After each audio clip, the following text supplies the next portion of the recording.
अस्सलाम वालेकुम रहमतुल्लाह।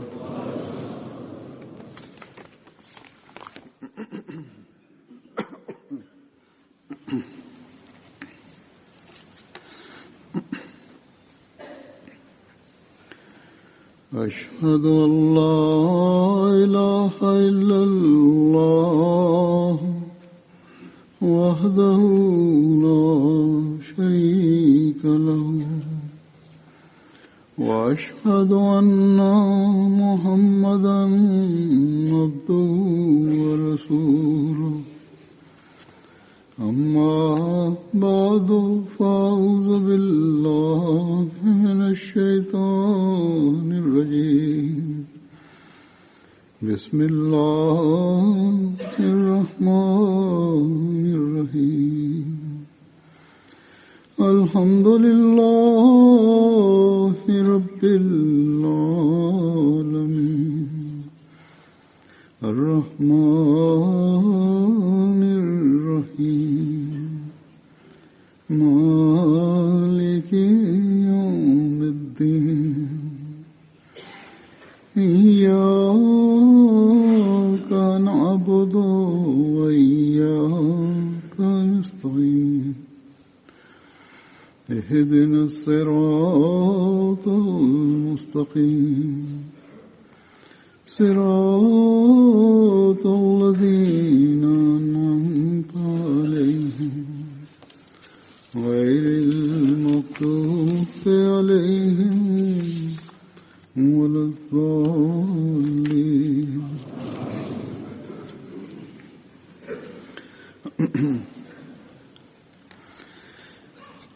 रमजान का आखिरी अशरा भी बड़ी तेजी से गुजर रहा है। इस अशरे में दो चीजों की तरफ मुसलमान ज्यादा तवज्जो रखते हैं। मुसलमानान ज्यादा पाम कई या देर अहमियत वर लवर कई पदे दो सीजनों की यो लैलतुल कदर दे और द्वैम जुमतुल विदा। और दूसरी चीज द लैलतुल कदर अहमियत को हकीकी दे और रसूलुल्लाह सल्लल्लाहु अलैहि वसल्लम नहुम साबित दे। हदीसों की मुख्तलिफ रवायतों की दे जिक्र मौजूद है। उम्दा शान कुरान के हम दे जिक्र शता वो जुमतुल विदा वो मुसलमानों या दावी अलिमानों पखला जुमतुल विदा को चिकमा हुई तशरीहात जुड़ करी दी दागुई पर वजह यो गलत रंग वर्कशे दे नन बस दो खबरों तरफ काम कर या दी द अहमियत और द हकीकत बारे के बाद मुख्तसर जिक्र करूँ और नन हम मद हज़रत मुस्लिम मौद रज़ी अल्लाह ताला अन्हु द फ़तवातुना लगा इस्तिफ़ादा करे दा द लैलतुल क़द्र बारे के मुख्तलिफ रावियान मुख्तलिफ तारीख़ों ने खुदले दी चा युश्तमा रोजा खुदले दा और चा द रिश्ते में नवाखला तर नइश्ते में रोजे पूरी चिकम तारीख़ों ने दी हाँ खुदले दी उज़ने वो लेकिन बहरहाल पदा खबरा पखवालार दी चे यही रिवायत है कि लैलतुल वो इज्तिमा या रमजान के आखिरी न इज्तिमा रोजा द लैलतुल क़द्र रज अशपवी बहरहाल अमूमन लैलतुल क़द्र दे बारे की रिवायत उम्दा दी चे लैलतुल क़द्र द और ये भी हकीकत है रोजे द म्याश्ती हज़रत सल्लल्लाहु अलैहि वसल्लम को आखिरी अशरे की लटवल पकार दी यानी द आखिरी अशरे चिकम मिलस शपीदी आगे की दी लटन पकार दी। बहरहाल लैलतुल क़द्र कबूलियत दुआ का या वदा से शपदा चे यो हकीकत लरी और दाहुम हकीकत दी सुनी जाती है चे दगा شپه دغه خاص شپه چې پکې یو حقیقي مومن ته د دعا د قبولیت خاص نظاره ښودل کېږي او دعاګانې عموما اوریدل معین کېږي تاریخ د دې یو معین تاریخ صلی الله علیه وسلم کو بھول د دې د معین تاریخ علم رسول الله صلی الله علیه و آله وسلم نه ورکړی شوی و ساعت کا علم او ہونا اس گھڑی کا علم ہونا روایتونه کوئی معمولی چیز نہیں موږ ته معلومیږي چې د دوه مسلمانانو د یوې غلطۍ په وجه دا معین تاریخ د رسول الله صلی الله علیه و آله وسلم نه هیر شوی و اس کا علم جو خدا تعالی د نے دغه لحظې د دغه ساعت کی جماعت کو بھی علم څه معمولی څیز نه و او ځکه د رسول الله صلی الله علیه و آله وسلم په زړه کې په قدرتي ډول دا خواهش پیدا شوی و چې د دې علم چې خدای پاک مل راکو تو آپ خوشی نو خوشی دا زه د مؤمنانو جماعت ته هم ورکم لوگوں کو بھی اس کی اطلاع دیں حدیث کې راغلی دی چې اس سے فائدہ اٹھا سکیں کله چې رسول الله صلی الله علیه و آله وسلم له دا علم ورکړ شو نو وی ډېر خوشاله له پورا بهر راوته چې خلک د دې نه خبر کی او وی د هم د نه فائدہ پورته کی او چې وی کله بهر راغلل مصروف ہوئے نو وی ولید چې دوه مسلمانان یو بل سره په جنگ کی تاریخ کی طرف سے آپ کی توجہ ہٹ گئی نو هغه دوه مسلمانانو ترمنځ لگتا ہے کافی وقت روغه کې چې کله دوی مصروف شو نو د هغه تاریخ طرف نه د رسول الله پام سلجھانے میں لگا لری شو بہرحال او دا څنګه چې جب آپ دوبارہ اس طرح متوجہ ہوئے کہ میں تو دا وی ترمنځ روغه کې بتانے آیا تھا ډېر وخت لګیدو او بهرحال چې کله وی دوباره تاریخ دې طرف ته متوجه شو چې زه خو د ليله القدر تاریخ خدای له راغلو نو هغه وخت هم نه بیا غو معین تاریخ هیر شوی و بلکې حدیث کې لکھا ہے د الفاظ راغلي چې ترې هیر کړی شو الفاظ سے معلوم ہوتا ہے حضرت مسلم رضی الله تعالی عنہ لیکلي دي چې د حدیث د الفاظ نه معلومیږي چې هغه نه صرف هیر شوی نه بلکې د خدای پاک د تصرف تلاندې د هغه لازم یاد د هغه نه اخستل شوی کی وجہ سے نو رسول الله صلی الله علیه و آله وسلم فرمایلی چې دغه جګړې په وجه یا د اختلاف په وجه د هغه لازم علم لیکن واخستې شو نو ځکه اوس یو تاریخ معین نه دی خو د روزې د میاشتې آخري اشرې کې ایک بڑا اہم نقطہ د اولټوي د آخري اشرې په تاو پښپو کې بیان فرمایا ہے د دې لټون کوي کہ وہ گھڑی جس کی مناسبت دینه یو ډېره اهمه نقطه حضرت مسلم موعود رضی الله تعالی عنہ بیان فرمایله ده چې هغه لحظه چې د کومه په مناسبت د ليله القدر ویل شوی دی هغه قومي اتحاد او اتفاق سره تعلق لري دا یو ډېره اهمه نقطه ده موږ حدیث اورو نو دا وایو چې هغه دوه مسلمانانو جګړه نه کولای نو دا تاریخونه معلومه بہت کم توجہ ہوتی ہے خو دې اهمه خبره طرف ته موږ ډېر کم پام کوو چې هغه لحظه چې د کومه مناسبت په وجه د ليله القدر ویل شوی دی هغه قومي اتحاد او اتفاق سره تعلق لري او چې د کم کام نه اتحاد او اتفاق ختم شي نو هغه نه ليله القدر هم واخستې شي او نن ډېر په افسوس موږ دا وایو چې د ډېرو مسلمان ملکونو دا بدقسمتي ده چې په هغوی کې اتفاق او اتحاد پاتې نه دی ولس سره په جنگ دی ولس حکومت سره په جنگ دی حکومت په ولس ظلم کوي رعایا حکومت سے بھی لڑ رہی ہے نو صرف دا نه چې اتفاق او اتحاد نه دی پاتې بلکې ظلم هم روان دی او په ظلم بیا زورم ورکړي کېږي بلکې ظلم بھی ہو رہا ہے نو د اتفاق او د اتحاد د دغه کمه دا نتیجه ده چې پردود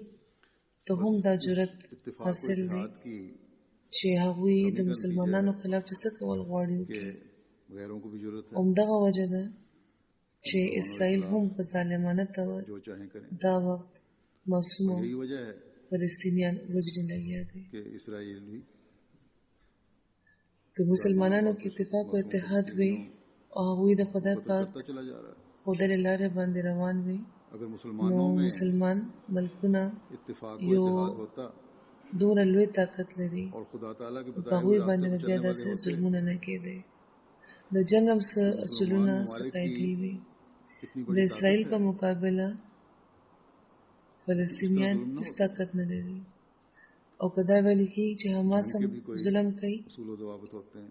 نو مسلمان ملکونو ته پکار ده چې هغوی د منع کړي. د دوی دواړو د ظلمونو نسبت همداسې دی لکه یو تن په ظلم په خپلې چوکۍ په خپل لښتې کوي او د هغې په مقابله کې بل د هغه خلاف د یو فوج په ذریعه توپونه چلوي. تېرو ورځو کې په ترکیه کې د غم ورځ لمانځل شوې وه او مسلمان ملکونه ګڼي چې په داسې خبرو هغوی خپل حق پوره کوي لګیا دي. همدغه شان غربي طاقتونه هم خپل کردار نه لوبوي لګیا دي. پکار خو دا و چې دواړه ډلې دې په سختۍ منع کړای شوې وي. موږ په بهرحال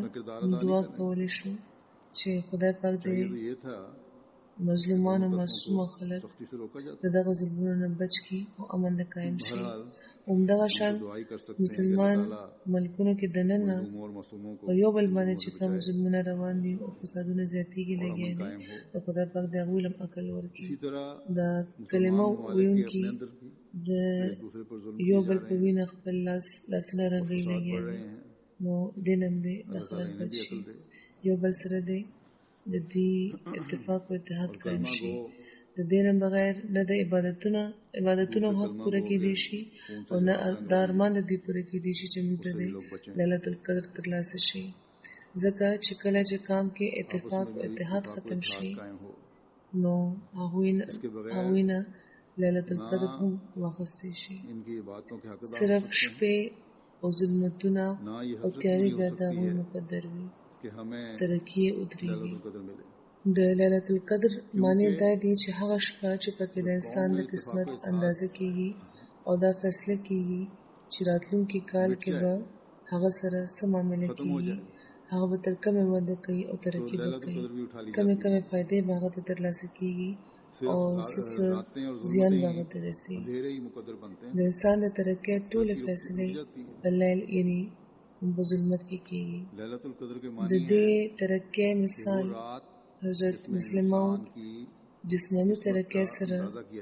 مربوط کړی دی او داسې بیان فرمایلی دی چې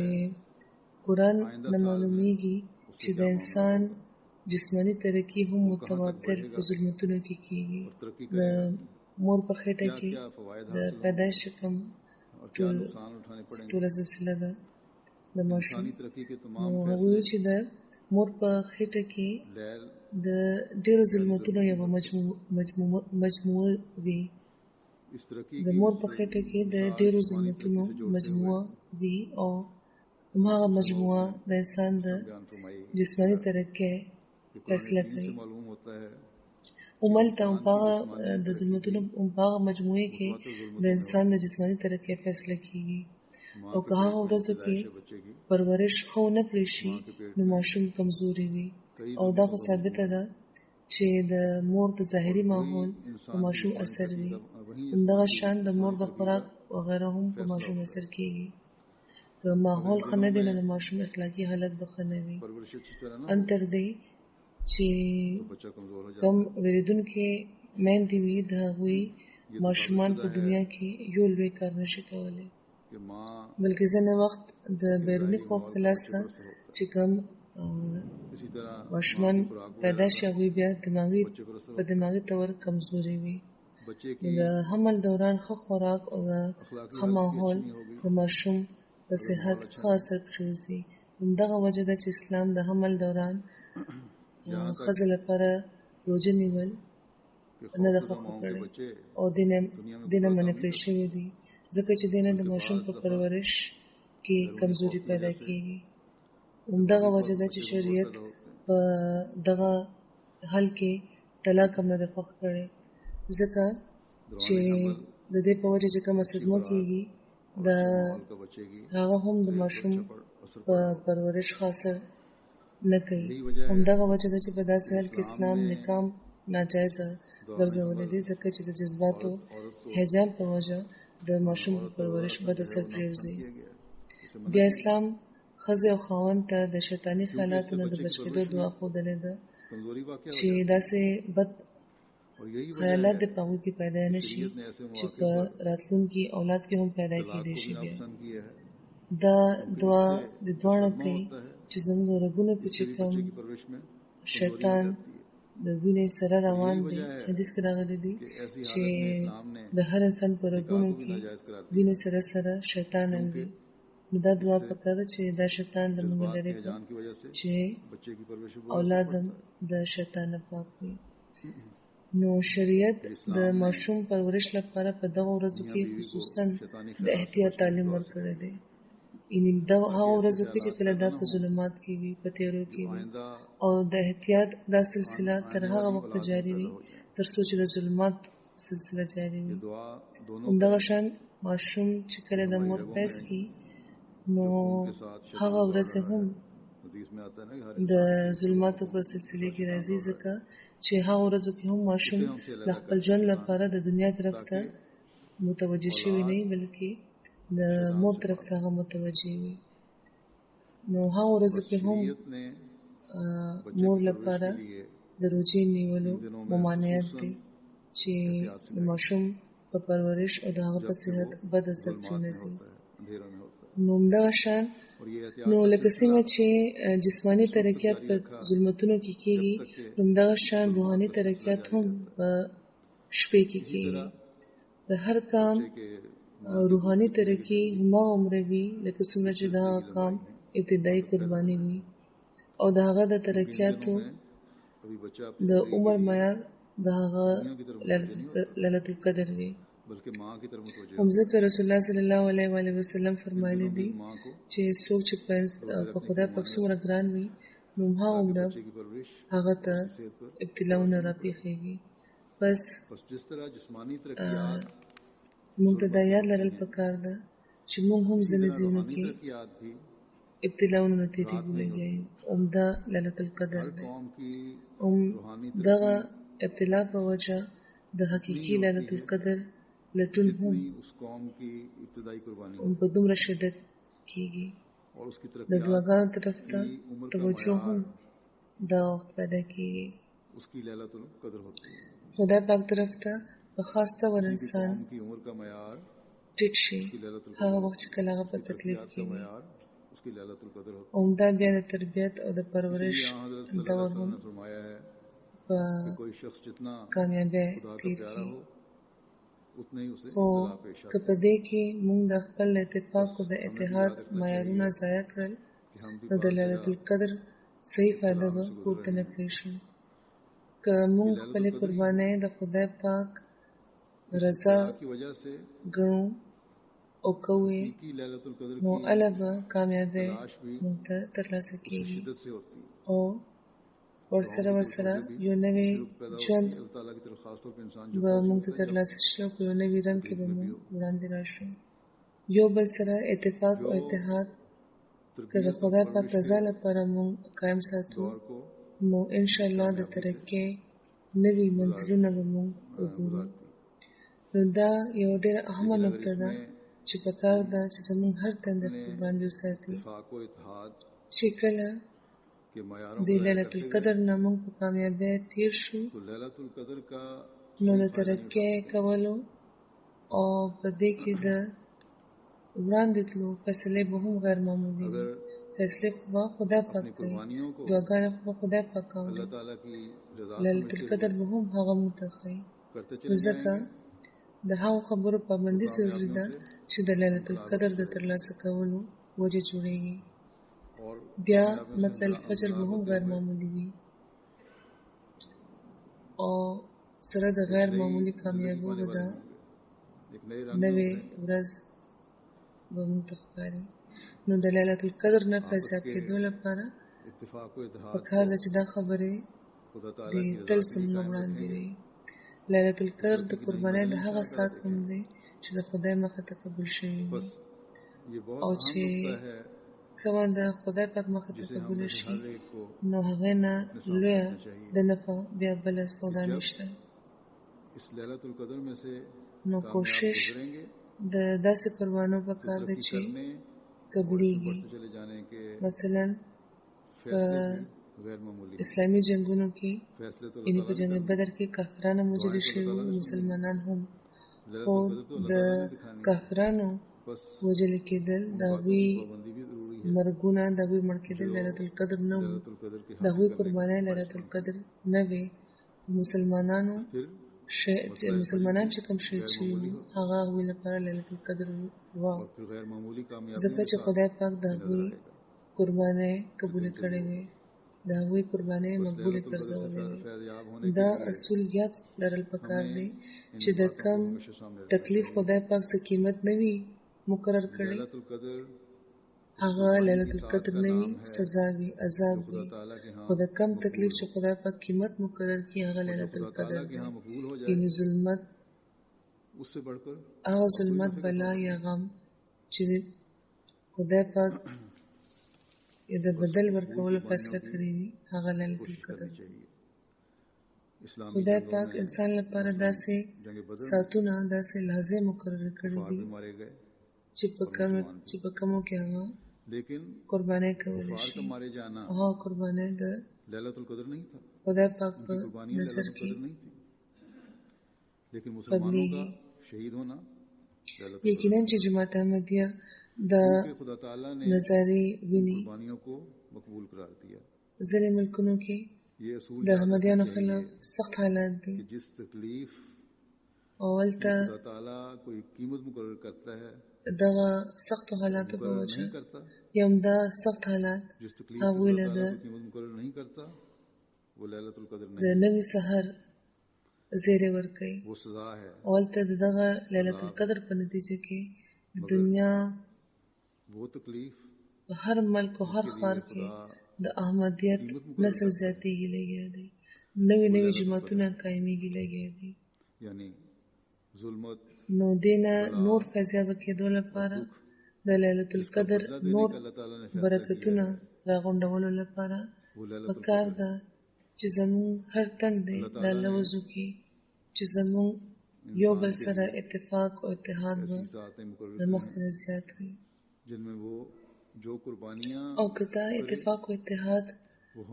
چېرته نه کمزوري کېږي نو فوراً به هغه کمزوري موږ د دې لرې کوو او د رحماو بینهم مثال به جوړېږو او د ليلة القدر حقیقي فیض به ترلاسه کوو. نو په دغه د روژې په دغه میاشت کې پکار ده چې موږ دا کوشش وکړو چې یو بل سره چې زموږ کم انفرادي رنجشونه دي هغه هم ختم کړو، چې په انفرادي طور هم د ليلة القدر نه فیض ترلاسه کړو او د ليلة القدر چې کمې میوې، کمې کامیابۍ، کمې ترقۍ په جماعتي طور د خدای پاک له طرفه مقدر دي، د هغې نه هم موږ خپله برخه ترلاسه کړو. موږ دا هم یاد لرل پکار دي چې څنګه چې د خدای پاک د فضلونو باران تیزیږي لګیا دی، نو هغومره تیزۍ سره دشمن هم زموږ په لاره کې خنډونه او مشکلات ودرې لګیا دی. موږ لپاره د ابتلا د جوړولو باغه کوشش کوي او کوي لګیا دی او دا نه دی ګڼل پکار چې دا خبره صرف تر یو څو ملکونو محدوده ده.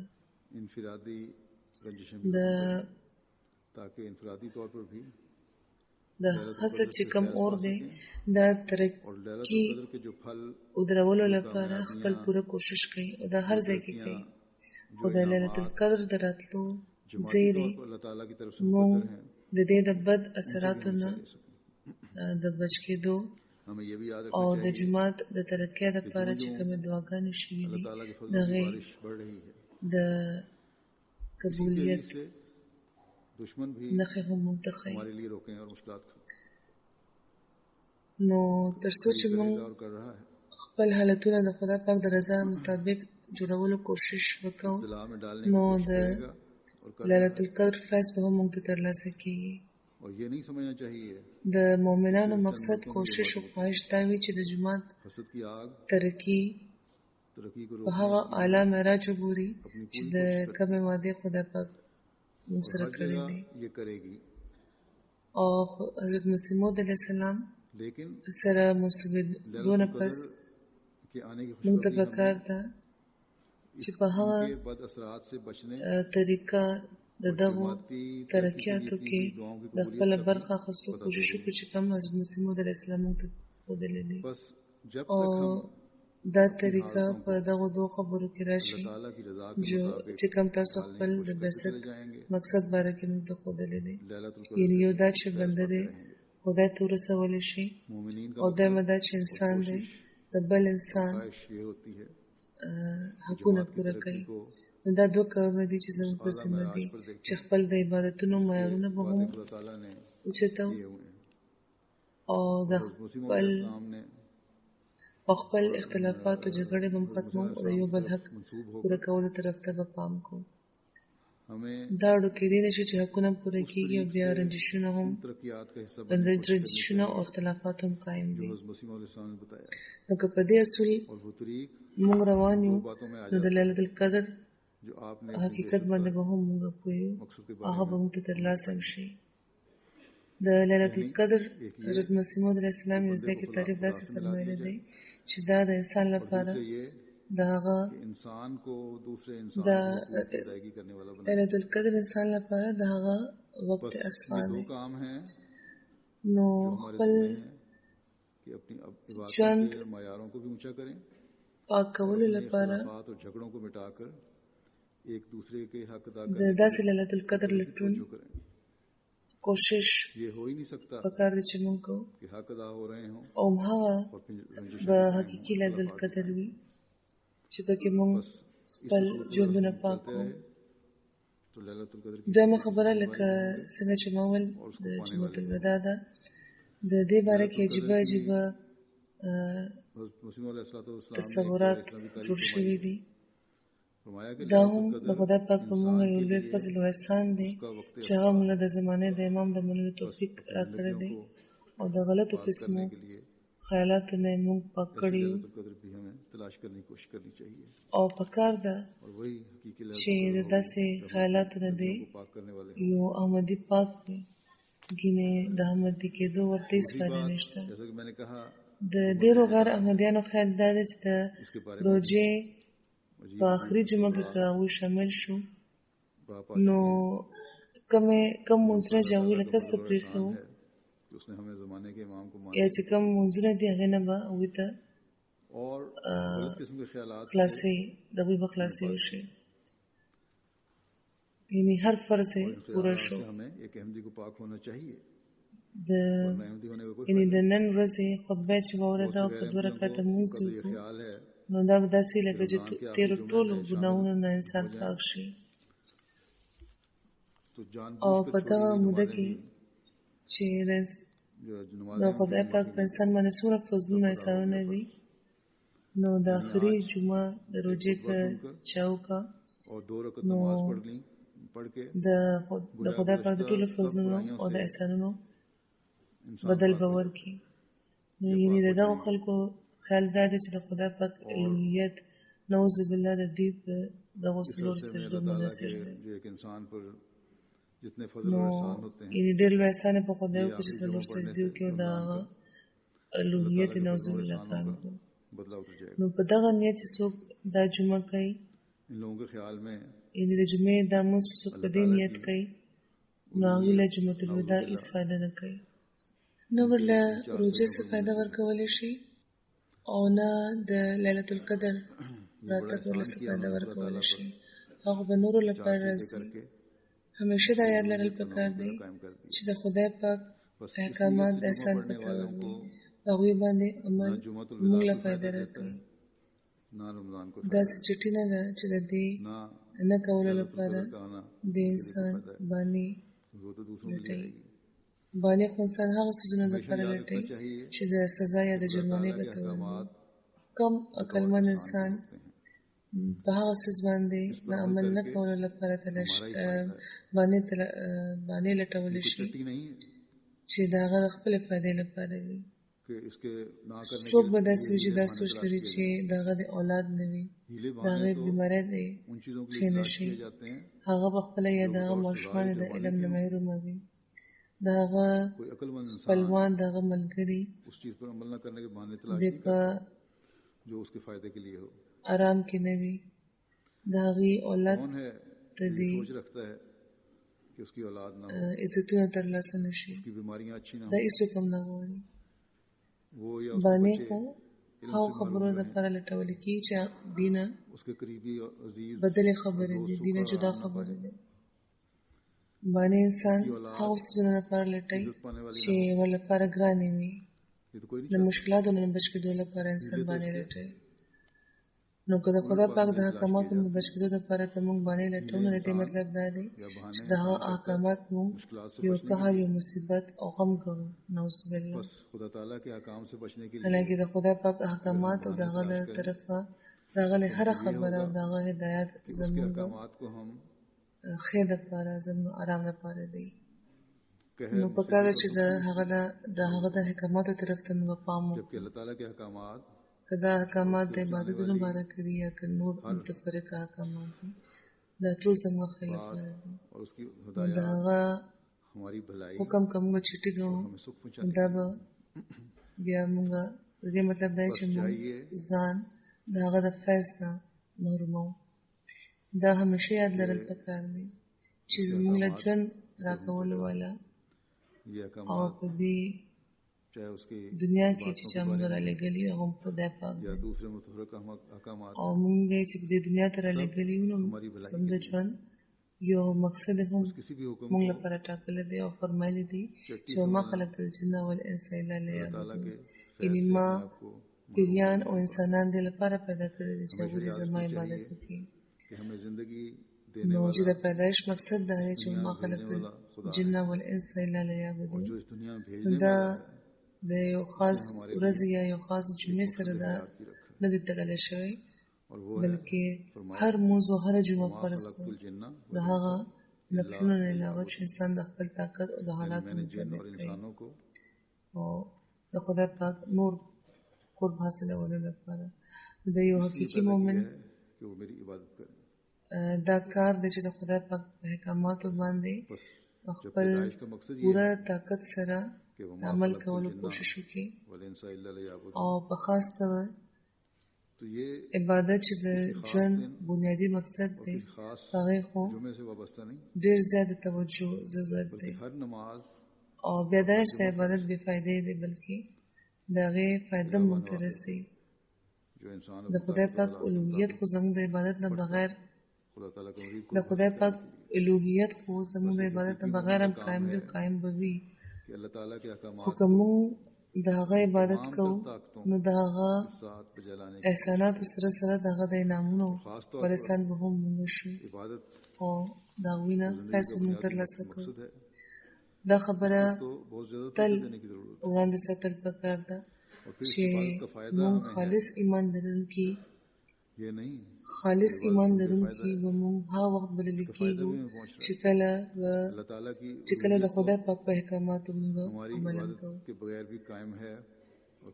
د یو خالص مؤمن خدای پاک سره تعلقات هغه شان وي لکه څنګه چې د یو ملګري وي. او په دې معامله کې دا خبره هم یاد لرل پکار ده چې د دوستۍ معامله د دواړو طرفونو نه وي. د یو بل خبرې منل کېږي او سره د خلوص او د وفا منل کېږي. دا نه چې صرف یو ملګری د خپل خبره همیشه مني په بل باندې مني او بل صرف مني دغه خبره. نو دې نه د دعا د قبولیت طرف ته هم زموږ رهنمایي کېږي، د هغې مسئلې طرف ته چې کومه د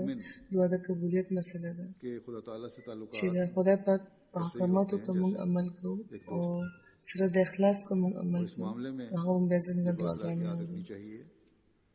او کومه دوستي چې کومه ملګرتیا چې خالصه وي، په هغې کې یو ملګری د بل ملګري بد نه غواړي. او چې د دنیادارو چې کومه ملګرتیا ده، په هغې کې چې یو ملګری د بل ملګري بد نه غواړي، نو خدای پاک چې د ټولو وفادارانو نه زیات وفادار او د وفاونو قدر کوونکی دی، هغه څنګه د خپل ملګري بد وغوښتی شي. نو د خالص ایمان په نتیجه کې د خدای پاک له طرفه رحمت او برکت هم ترلاسه کیږي. په دنیوي ملګرتیا کې که موږ دا ګورو چې زموږ دوست په دنیوي ملګرتیا کې چې موږ په دې یقین کله قایم یو چې زموږ ملګري وفاداران دي او که هغوی داسې کار کوي چې په ظاهره موږ ته هغه هغې کې زیان ښکاري، نو انسان هم دا ګڼي چې زما ملګری خو وفاداره دی، نو که هغه دا کار کوي نو څه مصلحت به یې پکې او نتیجه به بده نه وي. یعنې زما ملګری ما ته زیان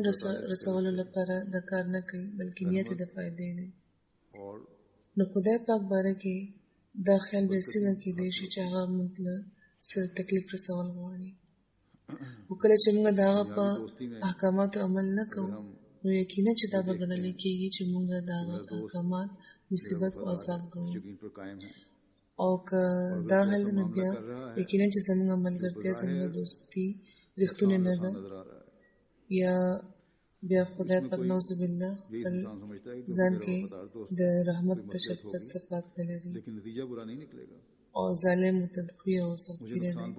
او بغیر له سبا چې داسې خلک په خپل ګرفت کې واخلي. دا دویمه خبره خو بهرحال رښتیا نه ده، غلطه خبره ده،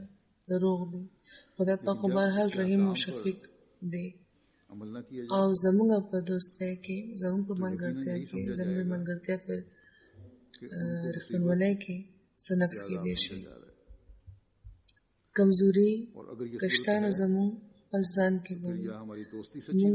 ځان د هغه د رحمت او د شفقت اهل نه جوړولی یو. نو د هغه د رحمت او د شفقت اهل جوړېدو لپاره پکار ده چې موږ خپل حالتونو طرف ته د پام وکړو، خپل ایمانونه مضبوط کړو، د هغه په احکاماتو عمل وکړو، د هغه احکامات رحمت او فضل وګڼو. که د خدای پاک احکامات رحمت او فضل وګڼلی شي نو بیا هغه پرېښودلی کېدی نه شي، بلکې په هغې باندې عمل په ذریعه ایمانونه مضبوط کړی کېږي، خپل ځان کې دا احکامات قایم کړی کېږي، خپل زړونو کې کېنولی کېږي. ځینې سرکاري حکمونه داسې وي چې انسان یې چټي ګڼي، ځینې غریب ملکونو کې د درېیمې دنیا ملکونو کې سرکاري حکام داسې وي چې داسې حکمونه جاری کړي چې د قانون نه سیوا وي او خلکو لپاره د تکلیف وجه جوړېږي. د هغوی یو ځای کې راتلل خلکو لپاره د تکلیف وجه جوړه شي. یعنې هغه افسران کله چې هغوی په دوره وي نو خلکو لپاره تکلیفونه جوړ کړي وي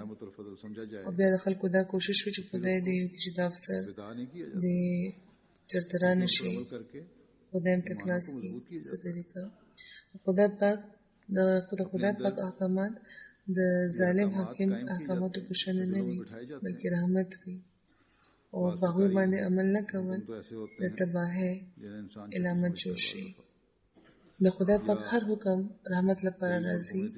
او بې شمېره رحمتونه له ځان سره راوړي. لکه اوس د مونځ مثال دی، د مونځ وخت لپاره نه راځي چې دا یو چټي ده چې زر تر زره د انسان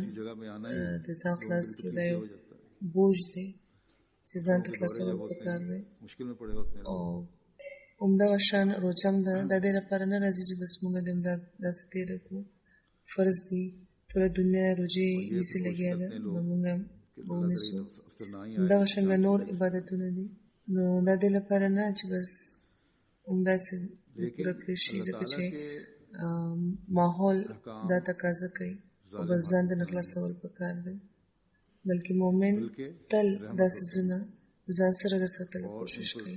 که یو مؤمن یو ځلم لمونځ د زړه په اخلاص وکړي نو بیا هغه لمونځ د هغه د زړه نه چرې وځي نه، یو عجیبه خوند وي پکې چې هغه بیا په دې مجبوري چې هغه د آینده هم مستی अब नमाज है چې موږ چې ختمي نو नमाज का वक्त इसलिए سلام چې کوي نو د لپاره نه چې بس ताकि چټیم شو इस चट्टी موږ से روان जल्दी یو छुटकारा हासिल किया بلکې د لپاره जो बोझ पड़ गया से چې छुटकारा हासिल किया د خدای پاک په حکم घर से کوي इसे وي निकाल दिया जाए دغه شان مؤمن इसी तरह رمضان هم نه پرې دی ये د روزي چې کوم میاشت ده هغه هم داسې نه پرې دی यूं ही गुजारते हैं حضرت مسلم موعود فرمایي چې دلته दुनिया रोजे یو ډېره ښه نقطه ده چې زموږ عمل کې نه هغوی اردو یادونه چې په اردو کې محاورې کې روزنی محاوره دا ده چې روزي نیولو ته روزه رکھنا وي نو چې دا یو ډېره ښه محاوره ده ځکه چې کومه روزه چې تېره شي نو هغه رخصتېږي نه بلکې موږ د ځان سره وساتو او هغه بیا موږ لپاره همیشه د خدای پاک د فضلونو وسیله جوړه شي حدیث دا ثابت ده چې یو مؤمن څه خطا وشي نو د هغه اعمال صالحه هغه لپاره ډال شي او هغه د تباہ نه بچ کی نو د هر نیکه متعلق دا خیال پکاره چې هغه د لاس لاړ نشي بلکې قائم دی پاتې شي ځکه چې فائدہ هغه نه ورته کې دي چې کوم باقی پاتې شي او قائم وي پزره کې په قران کې هم والباقیات الصالحات چې ولې شوی ته د باقیات الصالحات په ذریعہ دا ویل شوی دي چې نیک کارونه باقی پاتې کېدونکي څیزونه دي نو کومه روزه د روزې کومه میاشت مونږه د صالح اعمال سره تیر کړه دا هغه باقی ده دا ورځ به بشک چې تیر شي او تر څو چې هغه نیک کارونه چې کوم د دې روزې د میاشت په نتیجه کې مونږ کې قائم شوی دي هغه موجود دي نو هغه بعد دا روزه تلو ته نه پریږدي مومن له پکار دی چې هر سیز دی باقیات صالحات جوړ کی ورځ دې تیرې شي او روزه دې تیرې نه شي روزه هم یو عبادت دی او عبادت تیریږي نه هغه همیشه یو حقیقي مومن په زړه کې وي نو د یو حقیقي مومن په شان پکار ده چې روزه د ساتو په زړه کې موجود وي رسول الله صلی الله علیه و وسلم فرمایي چې کله یو بنده څه نیک کار وکړي نو یو سپینه نښه د هغه په زړه جوړه شي او بیا چې یو بل نیک کار هغه وکړي نو یو بل سپینه نښه د هغه په زړه جوړه شي او انتر دې چې هغه نیکي کوي او دغه ټول سره سپین شي دغه شان چې څوک بد کار کوي نو دغه په زړه یو توره نښه او تور ټاکي ولګي او که هغه بیا بد کارونه مسلسل کوي نو دغه ټول سره تور شي نو نیک او بد دواړه قسم اعمال د انسان په زړه کې راغون شي هغه په زړه نښې ولګي نو پکار دا دی کوشش دا کول پکار دی چې مونږه نیک عمل په زړه کې راغون کړو په دغه روزه کې چې کومې نیکۍ مونږ کړې دي هغه دې همیشه زموږ په زړه کې د قایمې وي خدای پاک د روزې په ذریعه چې کوم څیزونه په مونږ کې پیدا کول غواړي هغه همدا چې زړونه دې د نیکۍ نه ډک شي روزه د روزې میاشت مونږ لپاره صرف دا دیش نه دیش شپه ورځې صرف د روزې میاشت مونږ لپاره دا دیش نه دیش ورځې نه دي راوړي بلکې دا شپه ورځې او په نورو میاشتو کې راځي او دا میاشت مونږ لپاره عبادتونه او نیک عملونه راوړي او د نیک عمل او د عبادتونو کولو طرف ته زموږ پام ګرځوي نو موږ له پکار ده چې دا په خپل زړه کې راوړو او بیا چې په زړه کې چې کوم څه محفوظ شي هغه ایسو کوم د چانه را شکر نه شي تر څو چې انسان هغه په خپل ځای نه کوي نو د یو مومن فرض دی چې د خدای پاک دغه انعام قدر وکړي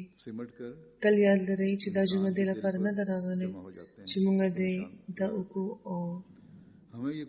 روزه د په مخه خو وایو بلکې د لپاره راغله ده چې کوم غواړو د دې نه د فائدہ پورته کو او تل لپاره د په پزره کې قائم الله تعالی جمعه ورځ رسول الله صلی الله علیه و آله وسلم مسلمانانو لپاره د اختر ورځ ګرځولې ده او په دغه ورځ د حدیثونو مطابق کې د حدیثونو مطابق یو داسې لازم راځي چې پکې دعاګانې په خصوصیت قبليږي نو دینه پکار چې موږ فائدہ پورته کړو بلکې یہ مہینہ ہمارے لیے نن ورځ د لپاره نه ده نن چې موږ جمعه ته راغلي نو د لپاره نه راغلي نو پکار د چې راشو او دا پکار نه چې د یو احمدي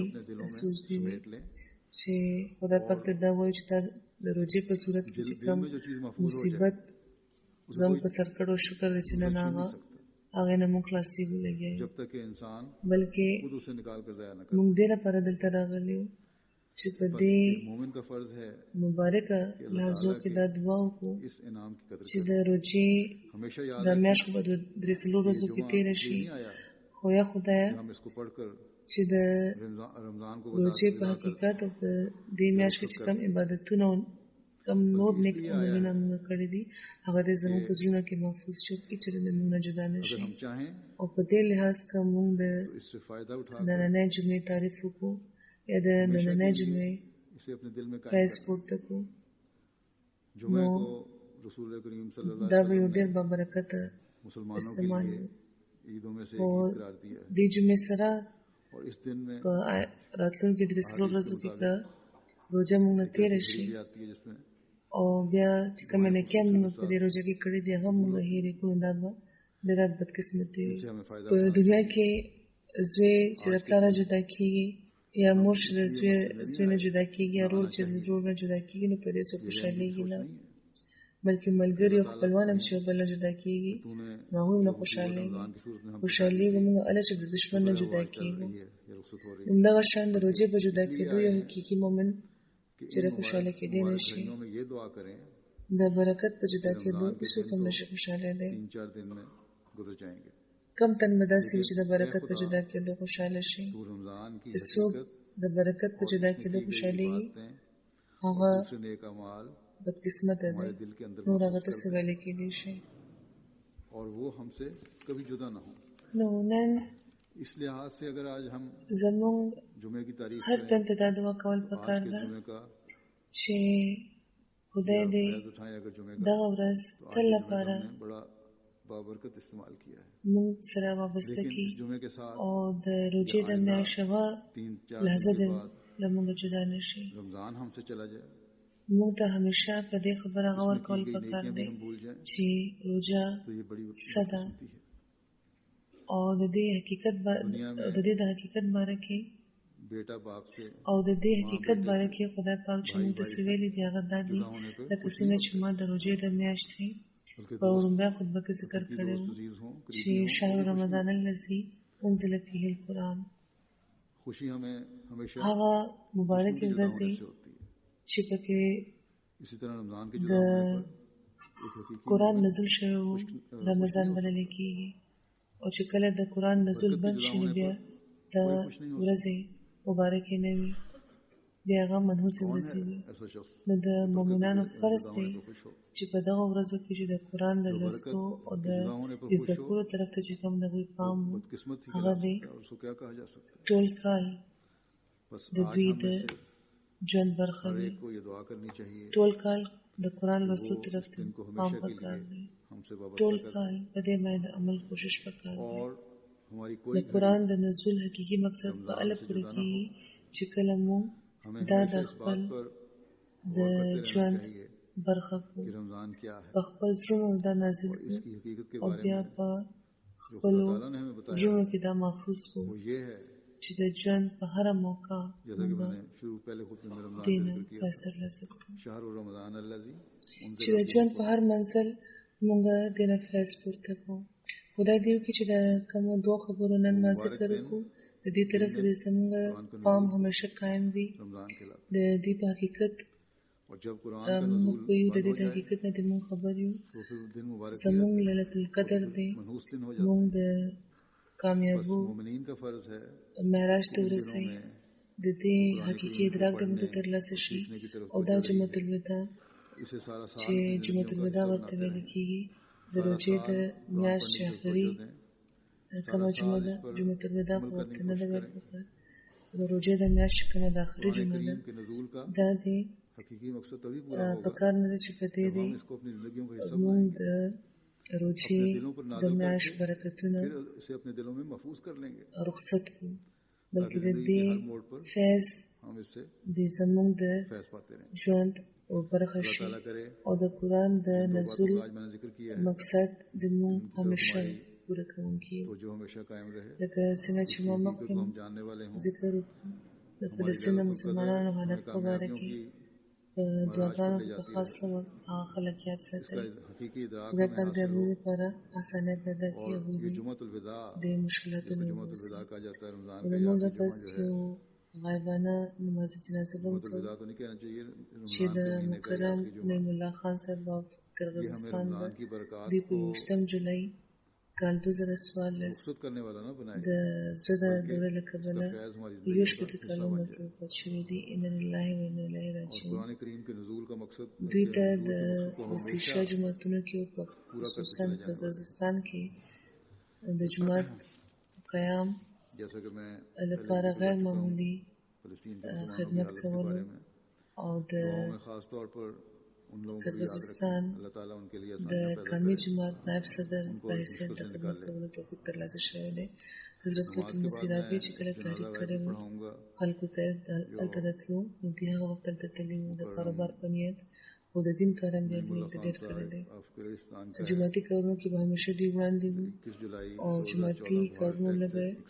په ذاتي کارونو ترجیح ورکوله د هغه ځای نامساعد حالاتو باوجود دوی تر اخره ډېر په اخلاص خدمت کړی دی د لمونځونو به پابند وو تهجد به یې کولو ډېرې دعاګانې به یې کولې صدقې او خیراتونه به ډېر ورکول لازمي چې کومې چندې دي او نور به چې کوم مالي تحریکات وایي کې به دوی ډېر وړاندې وو